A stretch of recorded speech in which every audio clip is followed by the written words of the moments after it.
Bafliaz area में एक बहुत ही बुरा हादसा हुआ जिसमें हमारे मुल्क के कई जवान जो है जाँ बहक हो गए।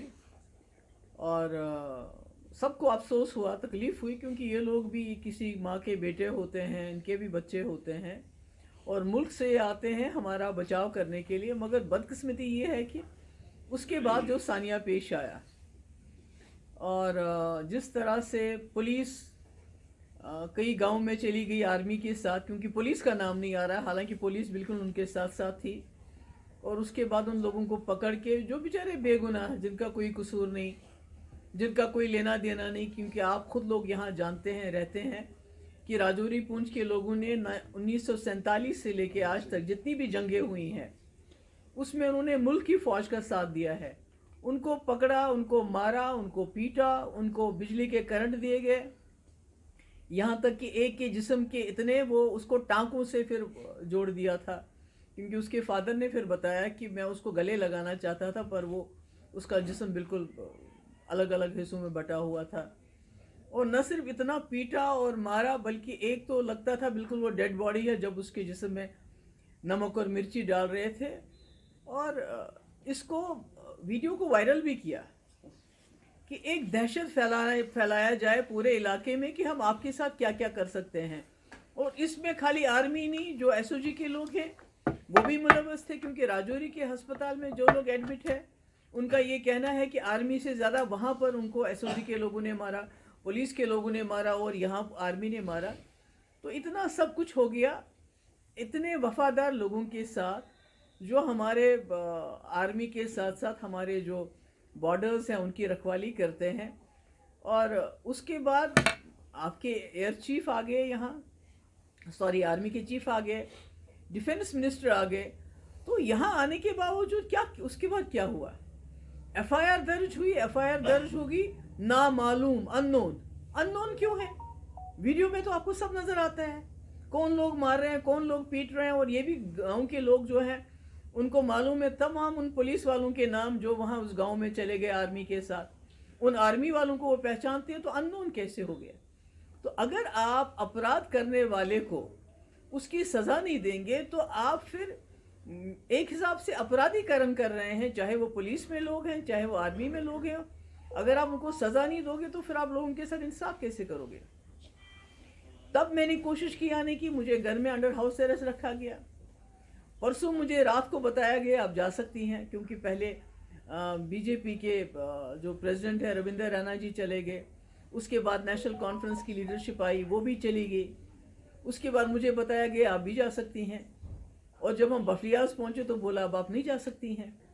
तो मुझे समझ नहीं आया कि ये क्या छुपा रहे हैं, क्योंकि जो हमारे पास रिपोर्ट्स हैं वो ये हैं कि न सिर्फ इन्होंने वहाँ से लोगों को उठा के बेदर्दी से मार पीट के उनको कत्ल कर दिया, बल्कि जो वहाँ जो औरतें थी, जो बच्चियाँ थी, जब उन्होंने इनके सामने तरले किए कि हमारे लोगों को छोड़ दो, तो उनको भी उनके साथ बड़ी बदसलूकी की, उनके साथ बड़ी बदतमीजी से पेश आए, उनको धमकाया कि अगर आप लोग पीछे नहीं हटोगे, अगर आप इसी तरह हमारे पीछे आती रहोगी इनको वापस लेने के लिए, तो हम आपके भी कपड़े उतार देंगे और आपका भी वही हाल कर देंगे जो हमने आपके मर्दों का किया है।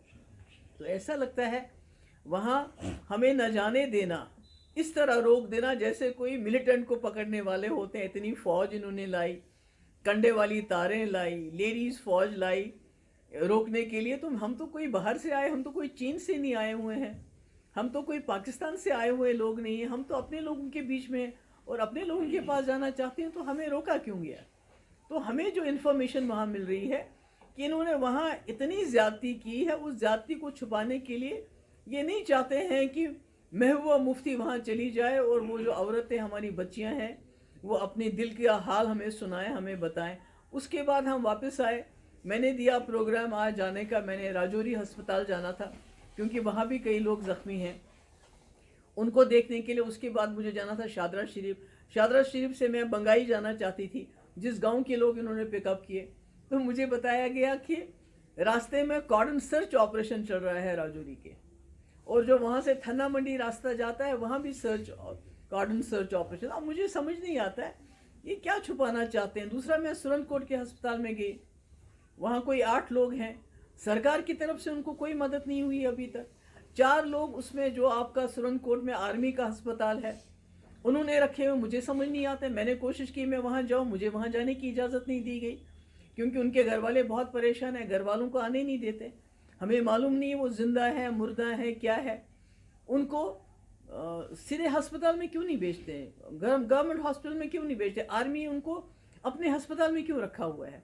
तो इससे कई शक और शुबात दिमाग में आते हैं। मैंने पहले भी बोला है, डिफेंस मिनिस्टर साहब आए, आर्मी चीफ आए, और उसके बाद जो एफआईआर लगी वो भी सीधे नहीं लगी, वो भी मुलजिमों के नाम नहीं लगी, अननोन के नाम लगी। और शायद इसकी सबसे बड़ी वजह यही है कि जो आज भी वहाँ 14 RR बुरी खुली तरह से घूम रही है, लोगों को धमका रही है, पुलिस के लोग धमका रहे हैं। कल मैं गई, वो औरतें मेरे से मिलना आना चाहती थी, उनको मेरे पास नहीं आने दिया, मुझे वहाँ नहीं जाने दिया। तो फिर आर्मी चीफ के आने का या डिफेंस मिनिस्टर के आने का क्या फ़ायदा हुआ, अगर लोगों को आज भी खौफजदा किया जाता है। कोई टेरिटोरियल आर्मी का कोई जग्गी या जगह है, मुझे नहीं मालूम है, उसने वहाँ बहुत दहशत फैला के रखी है। उसने लोगों को बोला है मैं जम्मू जा रहा हूँ, मैं वहाँ से वापस आके आपको सबक सिखाऊंगा। अब और क्या सबक सिखाएंगे। लाशों पे तो आपने उनकी नमक मिर्च भी डाल दिया, जख्मों पे नमक, इसके ज़्यादा और क्या करेंगे तूफान इन लोगों का। तो मैंने पहले भी गवर्नर साहब से, लेफ्टिनेंट गवर्नर साहब से गुजारिश की थी, आज मैं फिर दोहराना चाहती हूँ कि हमें पता नहीं, हमने इंक्वायरी रिपोर्ट देखी, जो राजौरी के 3 नौजवान थे जिनकी रिपोर्ट आई थी कि उनका कत्ल किया गया, और जो आर्मी का जो ऑफिसर उसमें इन्वॉल्व था, उसने खुद कबूल किया कि हाँ जी हमने गलत किया, हमने फेक एनकाउंटर में मार दिया। उसके बाद भी उसको छोड़ दिया। तो अब इसकी क्या इंक्वायरी कर